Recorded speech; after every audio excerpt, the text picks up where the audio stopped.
All right. It's a beautiful day, and I am delighted to welcome you to a new episode of the Computational Antitrust Podcast.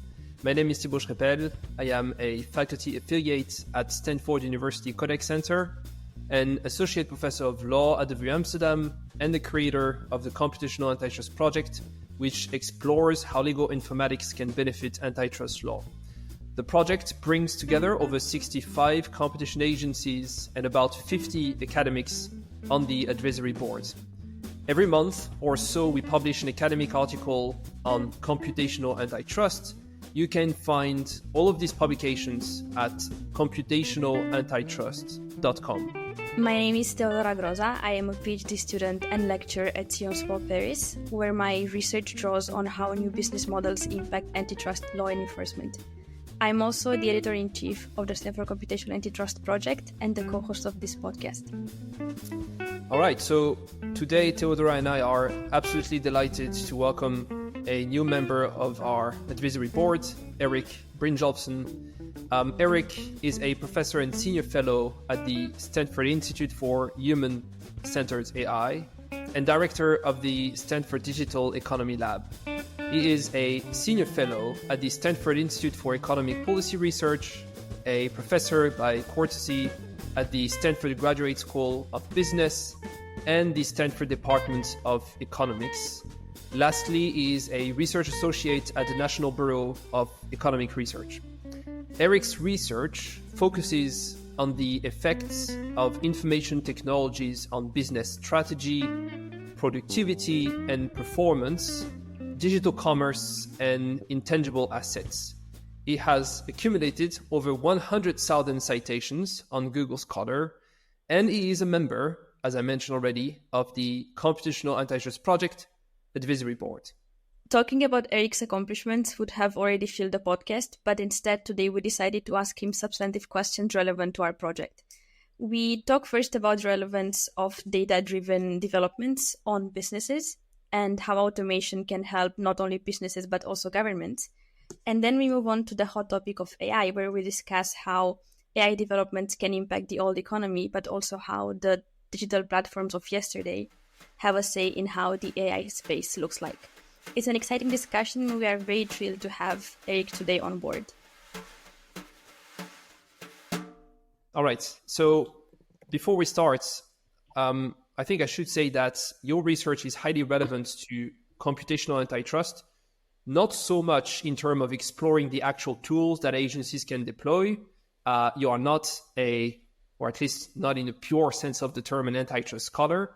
But I think your research is very interesting when it comes to pointing out which trends and variables agencies could track, document, and explore. And so with Teodora, we thought we'll divide the conversation in actually two parts. In part one, we want to talk about the big computational picture, looking at your work and what indeed agencies can learn from it. And then we want to move to AI. We have to talk about AI. You are such a well-known figure, and you have done a lot of research over the years, not just in the last 2 years since ChatGPT appeared. So we wanted to talk about that. Focusing for now on the big computational picture, your research delves deeply into the convergence of technology, economics, and productivity. Now, in the face of rapidly evolving markets, we want to know if you've observed any trends over the years in terms of how governmental bodies, such as competition agencies, but it could be other type of agencies, whether or not they have adapted to regulate more effectively and swiftly those fast-moving markets. Sure. Well, I've definitely seen a change in attitude and in substance from government agencies. It really was quite sharp. It was not a steady thing. After the introduction of ChatGPT, suddenly there was so much more interest just around the world, in popular press, businesses, and government. I've been to Washington, many times, talking to people in Congress, in the White House, and there's always been, some level of interest. I've been to the White House summits a couple of times in Obama, Trump, Biden, and also met with folks in Congress. But to be frank, until ChatGPT came out, it was sort of a side issue and kind of polite listening. I remember testifying in Congress, and really, they were just sort of pretending to listen. I think they didn't really care.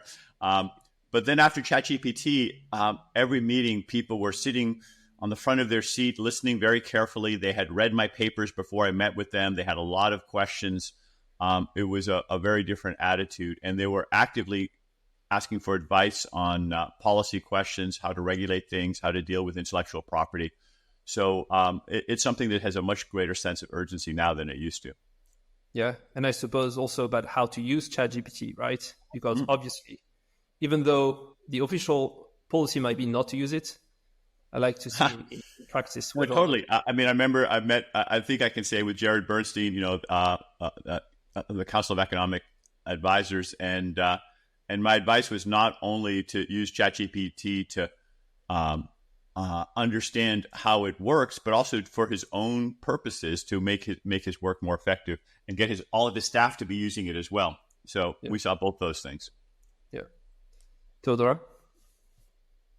So it's good to hear that ChatGPT has been sort of the wake-up call for government officials in terms of AI. Yes. But before we delve deeper into that, I want to pause a bit and talk about your research on how to help small businesses become more data-driven. Yes. And I was wondering whether you know how those insights could be transposed into helping competition agencies become more data-driven, given that that's the crux of our project. Absolutely. There's been a big wave of steadily decision-making changing from gut and instinct towards being data-driven. And that is partly driven by technology, but it's also a cultural change. It's a new kind of managers. I've been teaching at business schools for 30 years, and I can see that we're actually making an impact, not just me, but all the other professors who are teaching some of these tools. Now we have a generation of managers who are using data to make decisions better. Of course, there wasn't a lot of data available before the 1990s. Digital data just wasn't very plentiful. So that's a new cultural change, a new technology change, and we're seeing it among government agencies as well. The paper you're referencing was useful because there was a relatively sharp introduction of a new tool that made it easier to do data-driven decision-making. So we could see the phased rollout out of that. It created a natural experiment where some businesses had access to it and some didn't. And you could immediately see that it translated into better decisions and better business performance. So you mentioned that data is key for better decision making, but on top of data, we also have new systems which help us make better decisions. And I want to talk here about machine learning. And since you published a lot about it and mainly about how it can assist workers, I was wondering whether you see potential use cases for machine learning again in governments and agencies. Yeah, well, there are so many opportunities to use it, and it's something that government needs to adopt just like businesses are. It's still very early days, and our research found that only a small fraction of most businesses are currently using machine learning techniques, but it's diffusing fairly rapidly compared to earlier technologies, which still means that it takes a number of years. Governments can use it to help, in particular, to classify different categories better and understand what some of the different opportunities are. And they do that in legal contexts. They do that in medical contexts. They do that in hiring.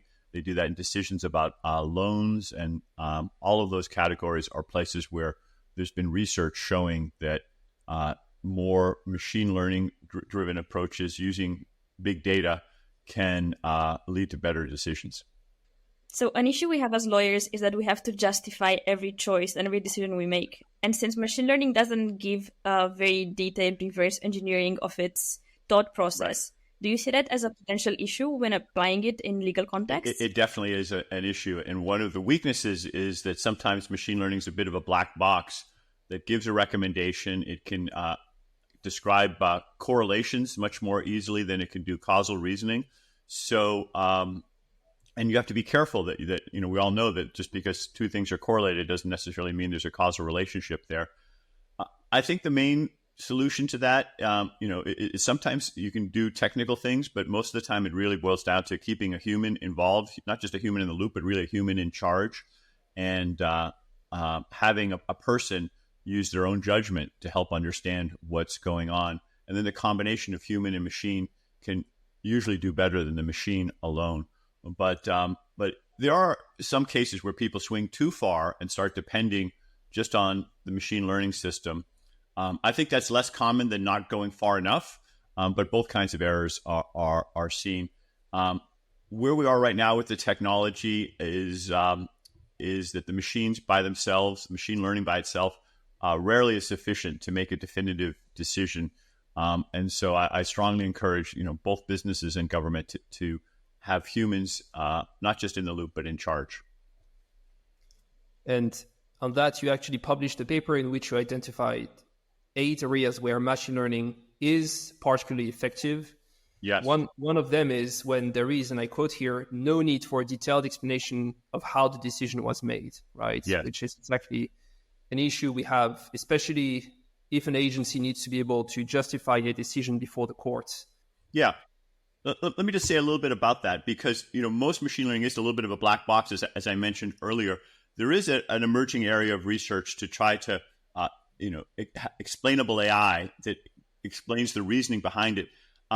And sometimes that can be very helpful because that allows the human to be involved in the decision making as well. Rather, if say you're doing surgery and the machine says, you need to cut off the patient's left foot, and the doctor says why, and it says, well, I can't explain it. Just do it. It's true 90% of the time that you should cut the patient's foot off. I think most doctors would feel a little uncomfortable just blindly following this black box, even if it was 90% likely to be true. But if the machine can explain what the reasoning is and the steps, and the doctor can say, oh, I see what you're describing, and maybe occasionally overrule it, then you're much more likely to have a productive outcome. And there's a lot of research that these humans and machines together can do better. But it's, this explainable AI is still in its early days. Yeah. Now, there is one space where you can actually use data, if not big data sets, in order to better understand what's happening out there. Mm-hmm. And where, even though you may have some heuristic and some black box to some degree, it's fine. So get ready for the longest question in the history of the podcast. Okay, here we go. So you have a paper called How Should We Measure the Digital Economy? And in that paper, and you give lots of examples, and I want to give a couple examples to make it very concrete. You explain that the value of digital offerings is underrepresented because GDP is based on what people pay for goods and services. Right. And with a few exceptions, if something has a price of 0, it contributes 0 to GDP, or at least it's not being measured. Right. Now, you do explain that most of us, which is very obvious, to the digital generation, we derive value from goods and services online, sometimes even more than the paper equivalent of it. So we derive a lot from Wikipedia and online maps, maybe more than the paper predecessors. Right, sure.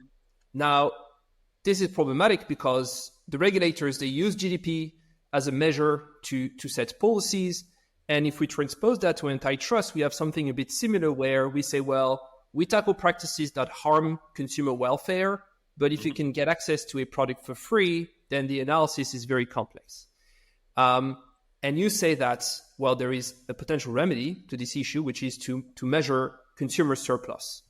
Right. And those are the examples that I love the most. So you've done some testing, and what you found is that for US consumers, they put a value on Wikipedia, which is about $150 a year. And obviously the cost is 0. So that gives you the surplus. When it comes to search, you find that the value of the surplus is about $42 billion. Right, not per person. Not per person in total, indeed. But per person, you find that the median valuation is above $17,000 a year, right? If you take all of the search tools and search engine. Now, what's interesting is that the same logic actually applies when you also pay for a service. we all pay pretty much for access to Netflix or Hulu, HBO, Disney. I mean, there's a bunch now, about $10 to $50 to $20 a month. But actually, you tested that the consumer surplus generated by those services is 5 to 10 times higher. Here's the question. How can we scale this type of measurement? And I'm asking because those would be incredibly valuable in the context of antitrust enforcement. So which kind of efforts? Was it very expensive to conduct the study? Or do you think there is a way to indeed scale and make that, clearly available to agencies? Well, the answer is yes. So no, but let me elaborate more. First off, thank you for that question. That's exactly right. I'm very excited about this because, as you note, the economy is becoming more and more digital. The average American, the average person around the world is spending more and more of their waking hours looking at screens like you and I are right now, and consuming digital information. For American, it's about 9 hours a day on average looking at screens, most of which is not accounted for in our GDP statistics. So we're missing a majority of what people are voting with their time is important to them. So we need to remedy that. And of course, it's only going to get more and more skewed in that direction as digital goods and services become even more important.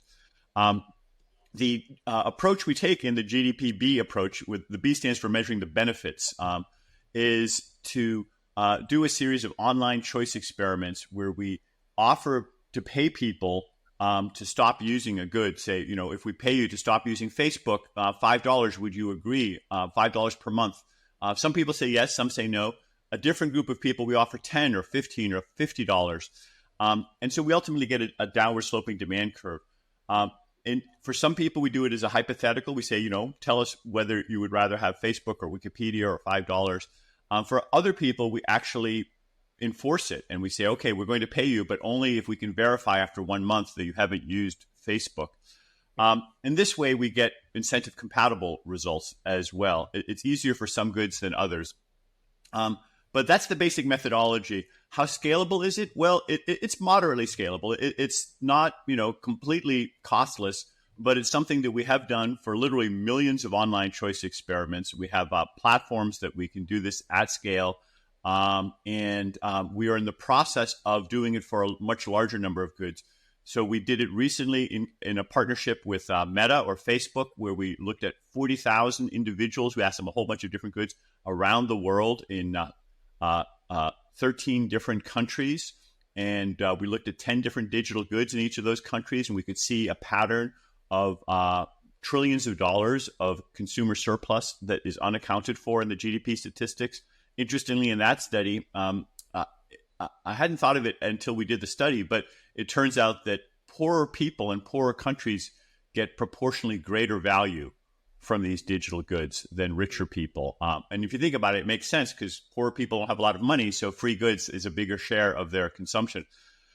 So we've been scaling that up, and we are now in the process of asking for similar questions for about 600, a little over 600 goods. Which, as you suggested, some of which are completely free goods and some of which are goods that you pay for. Of course, even goods that you pay for have consumer surplus. People don't buy them unless they expect to get more value than what they're paying. So they also have consumer surplus. And that the new project is looking at things, like chicken and beef and cars and as well as digital goods and a representative basket of different kinds of goods. Yeah. The next phase for next year will be to scale it up to several thousand goods. And at that point, I think we start getting something that is really comparable to the GDP statistics. It won't have all the detail. It won't be as precise, but we start being able to credibly say what parts of the economy are generating the most welfare gains and how that changes over time. And coming back to one of the points you made in your question, in most cases, the consumer surplus is much larger than the money spent, whether it's for Netflix or obviously Wikipedia, where the money spent is essentially zero. And then in other places, it's relatively small. So it really shows that you can't just go by GDP. You have to use this new metric, GDP-B, if you want to understand where the economy is creating value. And I want to say that it's still important to measure traditional GDP, That shows where the actual dollars are being spent. But this complementary approach of GDPB says where the value is. And the two of them together, I think, give a more complete picture of how the economy is functioning. Yeah, and as a follow-up, before we move on to part two, I see two possible paths for competition agencies. One, they can actually rely on your results, right? And use that in the context of defining markets, understanding what's happening. But let's imagine that competition agencies, they want to document the GDPB of a product that you have not tested. How long would it take for them to implement, find the people, run the study to make it, viable? Well, they do it in partnership with us. It can be done very quickly. We have a platform, we have a set of techniques, and we're talking a matter of weeks or a few months at most, depending on how much quality testing you want to do first. Unfortunately, you can't always use the exact same methodology for every good. We find that sometimes there's a bit of fine tuning that's required. For many digital goods, it's very straightforward. Let's just take the example of Facebook.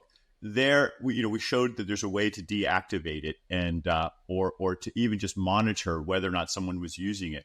But for other goods, it's not as easy to measure. So you have to sometimes have some creative partners that will show you how to do the incentive compatible part. Yeah. And so there's a bit of art as well as science to it.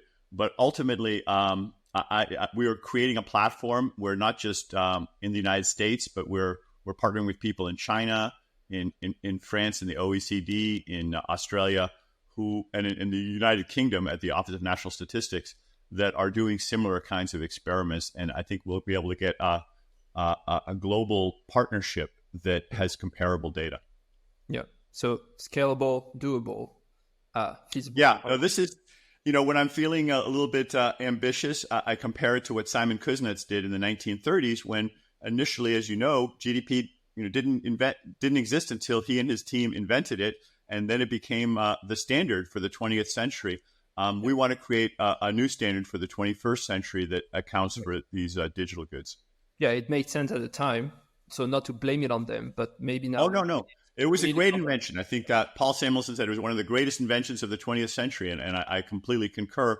But it needs to be updated. And even Simon Kuznets would be the first to point out that it was not a complete and comprehensive measure. It was what they could do at the time.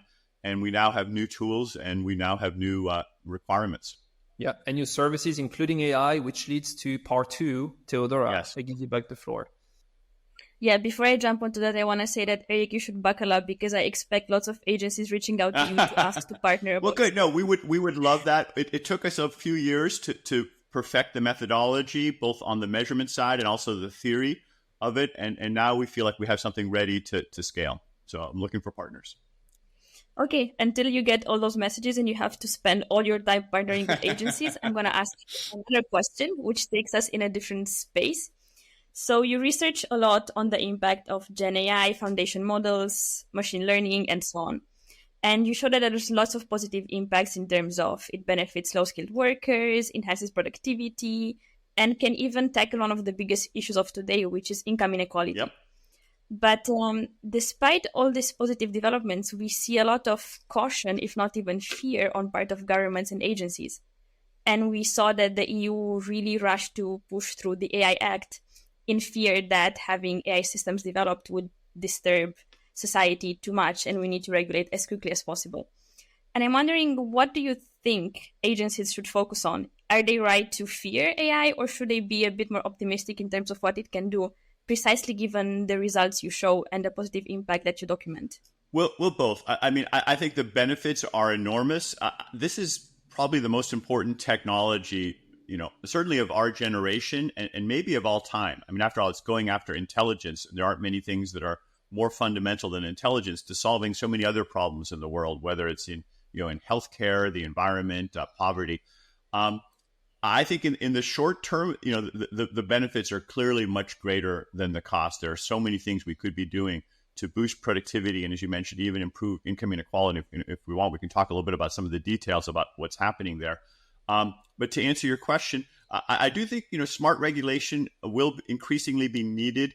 I fear that there's as often is the case with the European Union, they're a little premature and too quick to try to snuff out some of the potential. Over time, I think there will be more and more risks that need to be addressed. And so I would be very alert to paying attention to the potential abuses. And so I take that seriously, both in areas like antitrust or in even like dangers that could hurt people, like new viruses, misinformation. But when I calibrate those, I see most of them as being not something that's happening right now. I think there's a little overblown sense of what the current technologies can do, but something that maybe the next wave of LLMs and related technologies will be increasingly risky for. So my instinct would be to put in place a regulatory framework to be ready to respond and maybe have some early data gathering approaches, but not be too quick to slow down the adoption of the technology. I just want to push you for a second because you mentioned smart regulation, not just regulation. Yeah. Can you tell us what you mean by that and how it's different from? Well, one thing that I think is worth bearing in mind, especially for some of the people who are very anti-regulatory, is that the right kind of regulation actually can be helpful for speeding adoption and getting the benefits more quickly.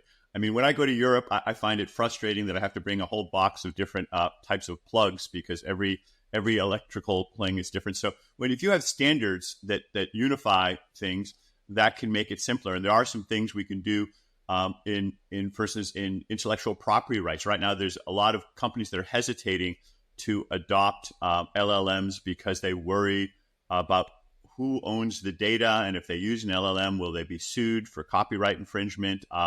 Is some of the data that's being used in them not owned by don't have rights? The LLM doesn't have the rights to use them. There's a little bit of chaos and confusion that slows down. And if you have smart regulation, you can simplify that and make companies more comfortable with adopting and actually speed innovation. So there are definitely places where that can happen. Private incentives are not always optimal. I'm reminded of when I first had my smartphone or my cellular phone. Actually, in the 90s, it wasn't a smartphone. It was very difficult to move my telephone number from one carrier to another. And there had to be regulation that required telephone number portability. And that made it, that sped the adoption of the technology. So there are things that can both enhance competition and improve consumer surplus and speed innovation. It's not just something that slows things down. Yeah, and to some degree, this is what we lack still nowadays when it comes to Web3 and blockchain, where you see that the uncertainty surrounding regulation in the space is actually a brake on innovation in the space. So, looking at regulation in a positive way, or at least of looking at how governmental agencies can foster the type of innovation that we want, that leads me to asking a question regarding industrial concentration in AI. Yeah. Now, in a recent publication, you explore two possible futures. You say there is one future in which we see higher concentration level, where a couple companies, they control the ecosystem. Of course, immediately, you want to talk about the chips, computing power, and so on and so forth. There is another possible future, which is one in which the concentration levels are lower because open source is taking over the space, you commoditize foundation models, and so on and so forth. And that leads you to ask some key questions. One would be, what choices will encourage development of AI that firms of all sizes can access? You also ask, what kind of innovation and open source ecosystem do we want? And how can we make sure that the regulation will move into this direction? Right. That leads me to ask a third question, maybe, that will complement the first two, looking again at how regulation can help. And the question is the following: which data should antitrust agencies collect? Why not using computational tools if it comes to big data, in order to better, or at least to get a sense of which of the two possible futures we are moving ahead and potentially change from one to the other?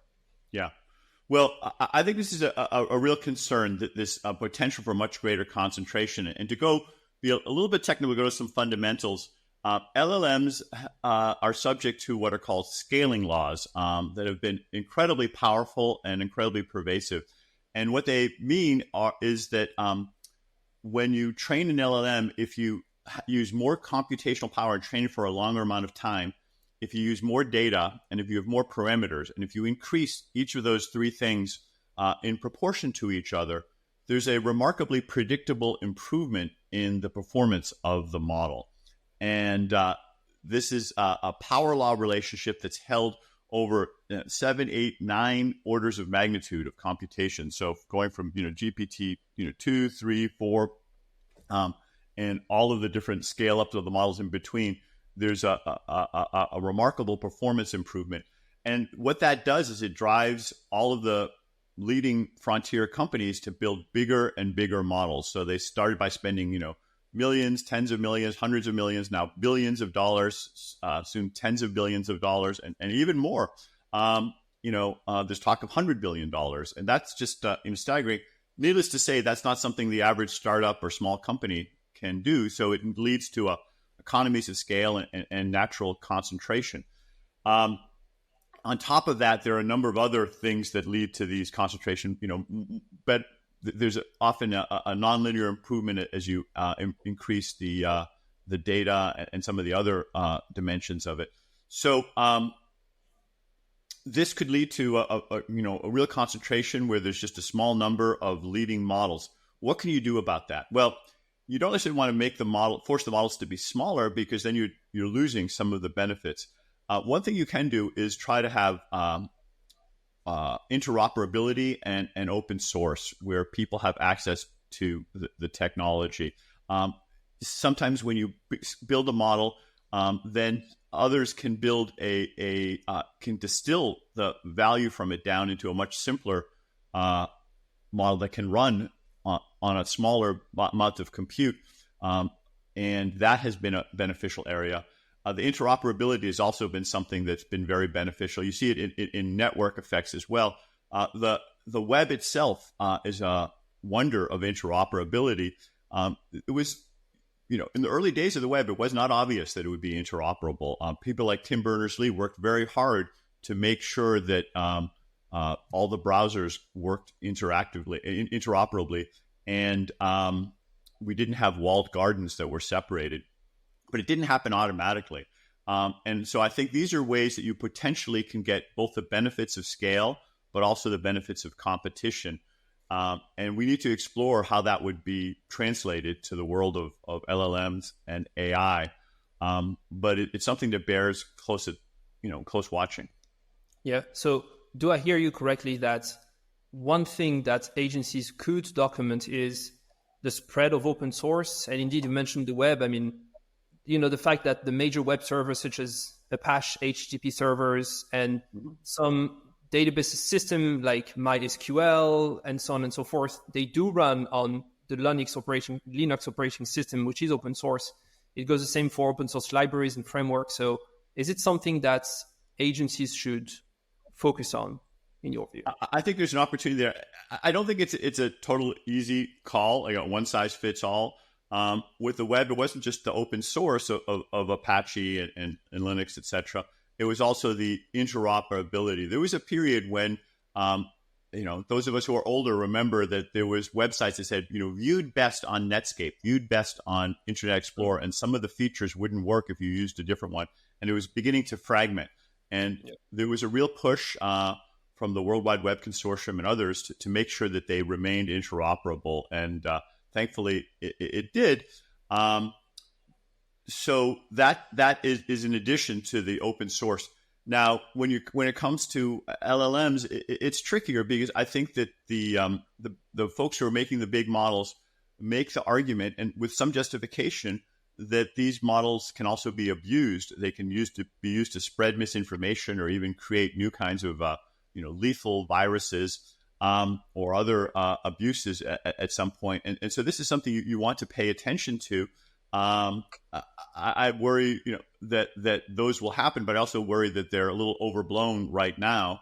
and so you have to strike a balance. Maybe there's a level at which above a certain size or above a certain level of capability, there is closer scrutiny, and I think a lot of people are gravitating towards that model, both in the EU and the United States. But the smaller models are more widely available and accessible. And a lot of the economic value may come from these more local, smaller models anyways. Yeah, SML. Theodora? So I'm going to follow up on Thibault's question and ask something about a phenomenon we see a lot in the AI space, which is these partnerships between Web2 players and the startups. Yes. And we have OpenAI, Microsoft, Amazon Anthropic, and so on. Yes. I'm wondering whether you see these partnerships as a way for AI firms to access key inputs, computing power, chips, and so on, and gain a foothold in these new industries, or rather as a way for the established big players to monopolize these markets too. Do you see them in a positive light or more in a skeptical way? It's certainly both. I do think that the resources required, as I mentioned earlier, because of the scaling laws, are enormous. So a company like Anthropic needs a lot more funding in order to compete with Google and now the OpenAI Microsoft partnership. At the same time, a company like Amazon wants to be able to maintain some of the success they've had in the past and not be usurped by, through creative destruction by startups that come along. And so this is a situation where both things are happening. And antitrust authorities should be paying attention to, try to maintain a healthy level of competition, which may involve helping startups get the resources that they need, even from bigger companies. Right now, I see a number of players, whether it's Amazon, Microsoft, Google, Meta, that are competing with each other to build very large models. We'll see if it shakes out to be a smaller number, and we'll have to see how many are needed to have competition. As we're recording this, I'm not sure when it's going to air, but as we're recording this, yesterday and the day before yesterday were a set of absolutely amazing announcements by Google, and the day before that by OpenAI, of new capabilities. And if you're watching closely, it was just people continue to be surprised by how rapidly these new capabilities are being made available, even expecting them to come very rapidly. So that suggests that, and if you saw the competition between Google and OpenAI, just those two companies was enough to really be pushing the frontier pretty quickly, let alone the other companies. So right now, I do see fairly robust competition, and OpenAI made its tool available for free. Google's doing similar. So I don't think that they're right now trying to extract monopoly rents. They're actually rushing to bring new capabilities at low or zero cost to lots of people. Will it always be like that? I don't know. Probably not. So something we need to keep an eye on. But right now, we do see pretty robust competition.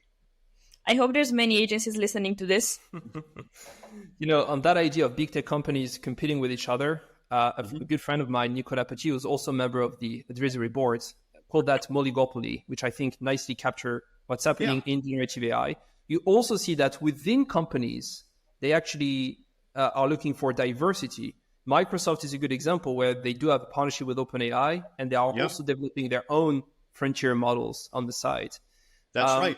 And they have not just OpenAI, they have other partnerships. They recently had an arrangement with Inflection, and so they're diversifying. And there's a lot of things being explored right now. I don't see these companies in a phase where they're trying to harvest or extract a lot of value from consumers.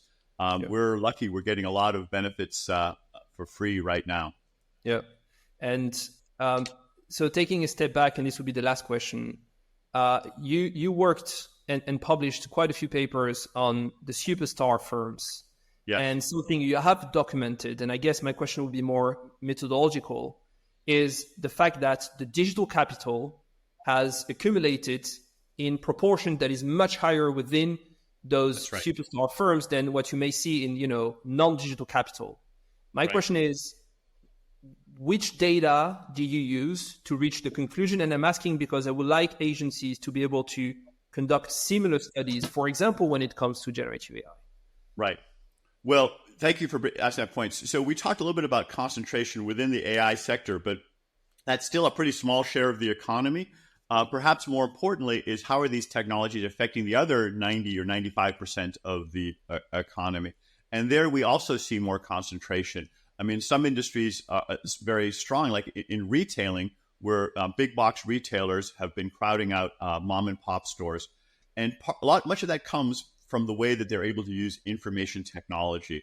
So what we saw was that these digital capital, as we call it, not just the technology itself, but all of the associated organizational capital, skills, software, data, these intangible assets that are not often explicitly counted as assets in traditional accounting, are quite large. And one way to measure that is you can look at Tobin's Q ratio of what is the value of the stock market value of the firm or the market value of the firm, including equity and debt, compared to the hard assets.